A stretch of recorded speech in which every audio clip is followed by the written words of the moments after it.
அத்தனை செல்வமும் உன்னிடத்தில் நான் பிச்சைக்கு செல்வது எவ்விடத்தில் வெறும் பாத்திரம் உள்ளது என்னிடத்தில் அதன் சூத்திரமோ அது உன்னிடத்தில்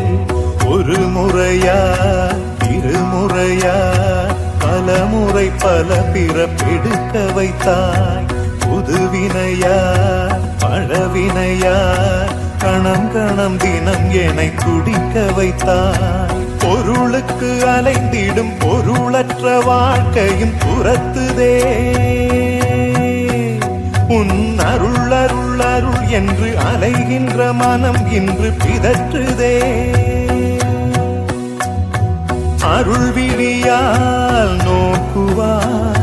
மலர்பதத்தால் தாங்குவாய் உன் திருக்கரம் என்னை அரவணைத்துனதருள்